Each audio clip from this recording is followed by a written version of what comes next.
Praise God, praise God. I'm sharing about Gideon, and it's coming from the book of Judges, chapter 6. Let's go from verse 11. It says, Now the angel of the Lord came and sat under the terebinth tree, which was in Ophrah, which belonged to Joash, the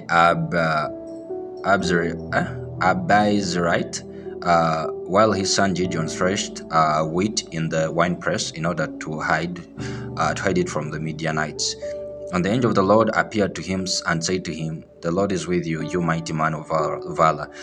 Gideon said to him, Oh my Lord, if the Lord is with us, why then has all this happened to us?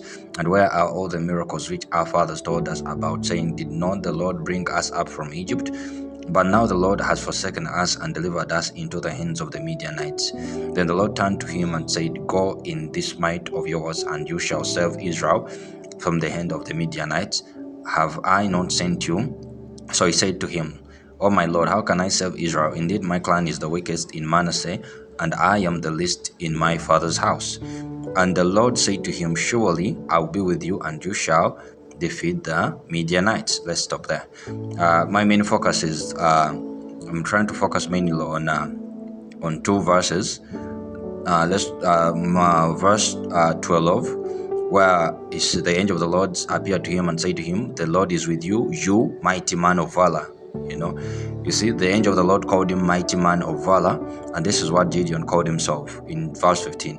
Oh my Lord, how can I save Israel? Indeed, my clan is the weakest in Manasseh, and I'm the least in my father's house. Literally, I'm the least important. The angel of the Lord is calling him a mighty man of valor. Is calling himself the least important. The least important. It doesn't matter. My message today for you is like, it doesn't matter who you are, it doesn't matter where you are, it doesn't matter what you're going through, it doesn't matter which position you hold in your family. You may be the last born, you may be the least important, you may be, the poorest in the family, the least considered, the one, no one looks up to, or the one who is underlooked, or the one who everyone looks down on, whom they see nothing good, that can come from them, never let that stop you from pursuing what God has called you to pursue. Never let that be a reason as to why you don't do what God has called you to do. When you underestimate yourself, you underestimate yourself. You say that, I cannot be able to do this which God has called me to do, because look at me, I'm a nobody, I'm nothing, like Moses said that I cannot speak, I cannot speak, how am I going to speak to Pharaoh and they listen to me when I can't even speak, like a stutter, I have issue with my speech, you always look at our weaknesses and we use it as an excuse as to why we cannot do what God has called us to do, we look at our disabilities, or our weaknesses, and we use it as an excuse as to why we can't do what God has called us to do. We say that to ourselves that I cannot do this because I don't know, I'm shy. I can't go and speak in front of people. Yes, I have the singing talent, but I don't have the confidence to go out there and sing. I'm an introvert. How am I going to now? What you've called me to do requires me to associate with people. We look at our weaknesses. We look at our we always point on our weaknesses, yet God points at our strength. We need to reach a place where we always point at what God points at.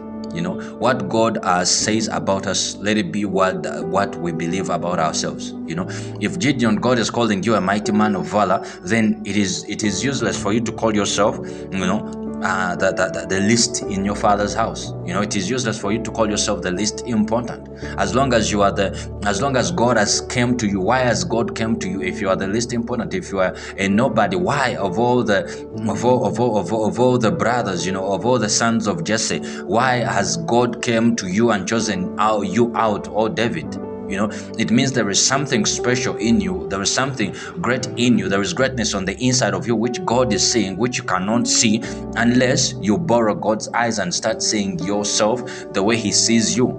Unless you start walking with Him and trusting in Him and go and siding with what He says about you. But the more you side with what the enemy says about you, or side with what you're going through, or side with the history of your or of your clan, of your family, or your background. Your family may be, the poorest. Your family may be, the most struggling. Maybe in the worst position, and God is calling you to go to preach, to people who are even well off than you. And you're like, how am I going to preach to them? I'm literally struggling. I can't even afford to eat. These people have everything. They are rich. They are wealthy. They have everything. Like, how am I going to, how am I going to even stand in front of them and tell them that they need God, they need Jesus, they need, salvation? They're going to say that I'm the one who needs salvation because I'm the one who's struggling, So you need to have that boldness, when God says you can, then it doesn't matter how you feel, because even sometimes we are stopped by our feelings. God says you can, and then your feelings tell you that you can. You feel like, I feel like I can't. God tells you that you can achieve that, and then you be like, I feel like I cannot do this. You look at your weaknesses, you look at your limits, and you forget that once God is added unto your weakness, once God combines, with you in that place of weakness, in that place of weakness, you can end up becoming strong, because you are not relying on you are relying on Him. And that is what He told Gideon, that surely I will be with you. That's the difference. I will be with you. When He is with you, it's completely different. It's a different ball game. When you are weak and God is with you, you are stronger than the strongest person who does not have God. When you are foolish and God is with you, you are wiser than the wisest person, who doesn't have God. That's why it says in the book of Corinthians that He has called the foolish things of this world to put to shame the wise. He doesn't call the wise, He calls the foolish to shame the wise. He calls the weak to shame the strong. Because why? They depend on Him, on His strength. They don't depend on their own abilities. They depend on Him. They don't depend on their documents. That's why you can go to the Bible college, you can get degrees but God still chooses this person who is not learned at all and uses them in a mighty way. Because God doesn't care about your documents, your qualifications, your background. He doesn't care about that. He chooses whom He wants. And most cases, He chooses those who feel like they are least qualified. Don't be surprised when He chooses to use a prostitute. Don't be surprised, because He has done it before. In the book of Joshua, He used a prostitute. Don't be surprised, He used a prostitute. Even the lady who washed Jesus' feet also. Don't be surprised when God uses the people whom you least expect. He used Paul. Paul was killing Christians. He was bothering the apostles in the book of Acts. But look how He transformed him, and He used him. He uses the people whom we don't expect Him to use. Don't be surprised when He changes your enemies' hearts and uses the same enemies, to bless you, or to do great things for His kingdom.